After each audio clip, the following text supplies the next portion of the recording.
Barrett doesn't seem like he's willing to give the Bucs a hometown discount on a long-term deal. He said, quote, "I feel like it's time for me to break the bank now." Shannon, what does this quote tell you?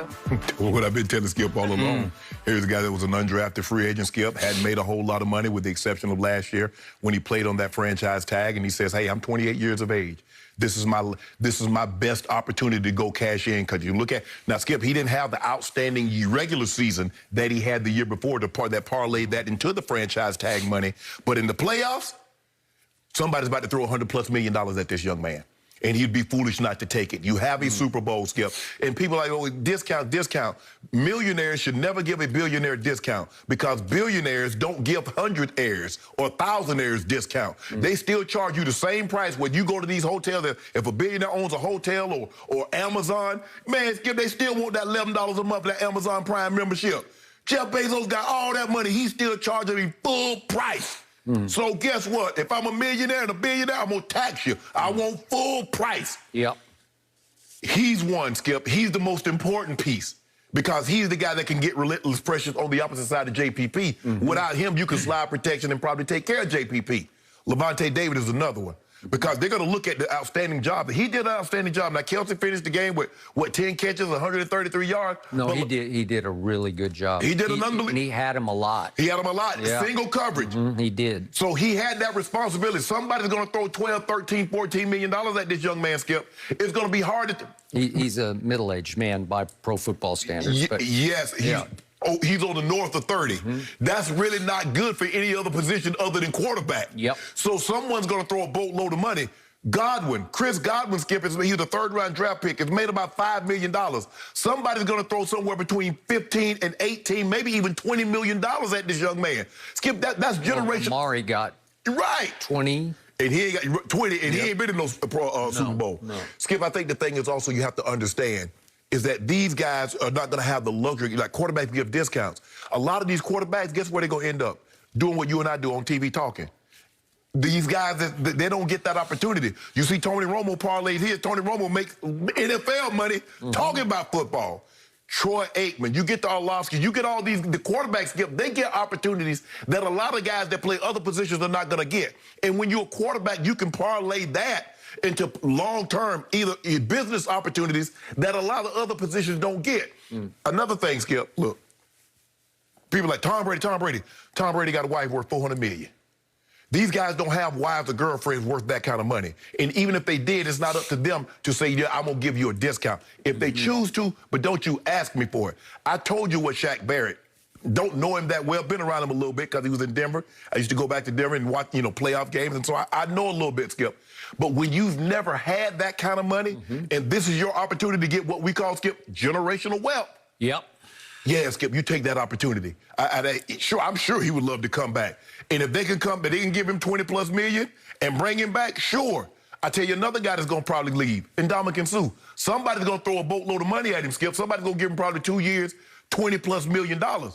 He's going to be gone, too. I'm not sure it'd be a boatload. It might be a canoe full. But when you, at that age, when you start getting 33 and 34, Skip. And he's got a little mercenary in him where he doesn't mind moving. Exactly. When you start to get 33, 32, 33, 34 on up there, and somebody says, okay, we'll give you 2 years, $20 million, 2 years, 22, Skip, you gone. I still say you are rooting for all of the above. You're rooting. Get Tom Brady out of here. No, Skip. I've just tried to give it to the fans through personal experience, having been on teams that won Super Bowls and had free agents. They're like, man, I got my ring. Man, it's nice, but I got to go get this money. Excuse me, I got to go get this money. Okay, let's start with Shaq Barrett. I will remind you, he played under the tag last year. Right. And they are still within their rights to re-tag him. Right. And that tag would be for $19 million. Not bad, but it's not break the bank money like you're talking about. That's not boatload. No. And that's not the long-term security that he's looking for. So would they risk having an unhappy Shaq Barrett who would be pouty or not that his heart wouldn't be in it? It's possible, possible. But they also, just don't forget, they have that option as a last gasp. You know, if we have to, we could tag him. And yet, I'm also going to remind you this team has some cap money. In fact, it has estimated a little above $30 million in cap money.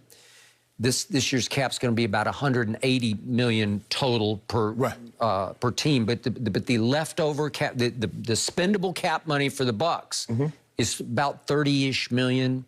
That's 10th best in the NFL. Okay, so they have a chance to rectify all your issues here, at least one or two of them. Yeah, but they have a chance. Yes, and you probably say, okay, well, Tom, what are we going to do with Tom? You probably extend Tom. You could restructure. You could give him one more year and restructure everything and save some. Right. And for what it's worth, Mike Evans, who, again, Aaron says is the most unselfish superstar I've ever been around, and he's been around a bunch of them. Mike Evans has publicly volunteered, I will restructure if that helps keep Chris Godwin or whoever it might be. Right. Okay?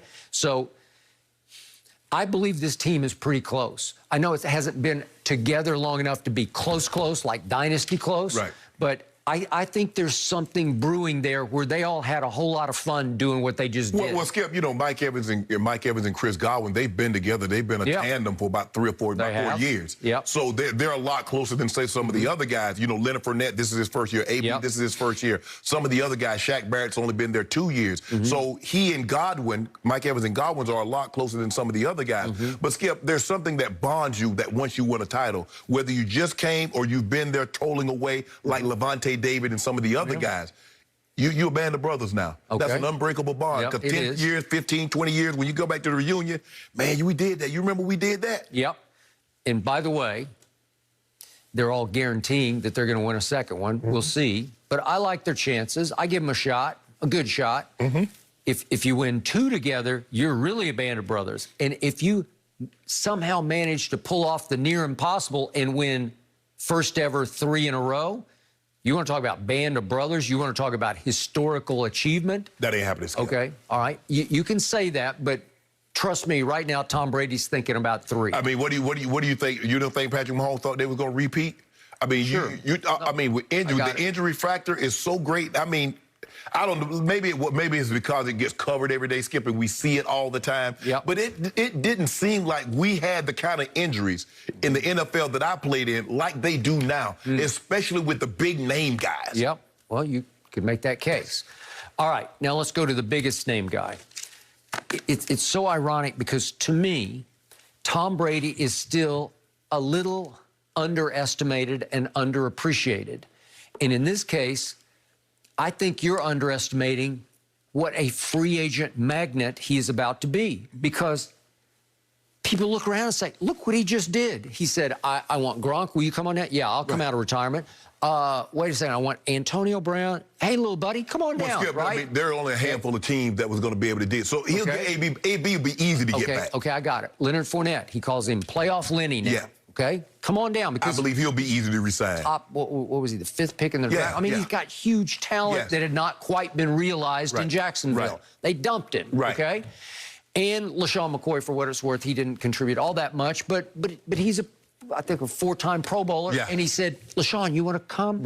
Okay, let's go win it. And LaShawn had been with Kansas City, but he got doghouse at the end of the year. Okay, but what I'm saying is, who knows who might say, I want to play with the GOAT and go for another championship ride with him, right? What if you don't have a chip and you say, he could win me one next year? Well, I think the thing is, look, Skip, Brady has that appeal like LeBron. You're gonna be in championship contention with LeBron. You're gonna be in Super Bowl contention with Brady. And sure, Skip, but but the key difference there is some players, starting with Kawhi, they hear bad things like LeBron's difficult to live with, he's demanding, he's this, he's that, whatever, he's moody, whatever it might be. I don't hear any of the negativity toward Brady, the leader, that I've heard sometimes about LeBron. But it's different in basketball, Skip, because Kawhi says, I'm the guy, and it's hard to pair a whole bunch of guys that's been the guy together. Where in football, Brady's got, it's like another quarterback, a free agent quarterback. Russell Wilson not going to want to go to Tampa. No. None of the other top quarterbacks, so that's the thing I'm saying. But here, I'm just talking about, Skip, they're free agents. Could there be some free agents on the market that says, okay, I'll take a little less to go down there? there, but there probably have been first-round draft picks, high draft pick that's made some money. Shaq Barrett has really never made any money. Chris Godwin has never made any money. So this is the opportunity for them to parlay last year's success into a big payday. Yep, okay. So then we even have the possibility thrown out by ESPN's Jeff Darlington, who is close to the Brady camp, who's just tossed out the possibility, Odell Beckham Jr. Right. He has pledged allegiance to Tom Brady publicly on social media, where he says, like a dream of his would be to play with Brady. Right. I think they know each other a little bit, have a pretty solid, strong connection. Yeah. Okay, so obviously the Browns found, well, we did pretty well without Odell. Could he be expendable? Could he be acquired by the Bucs? I'm saying if Chris Godwin took the money and ran to wherever else, I mean, he got $25 million. Well, right? AB is still probably, I mean, you're making it seem like AB makes $5 million a year. That's still about a 15, AB is making, what, $15, $16 million a year. Okay.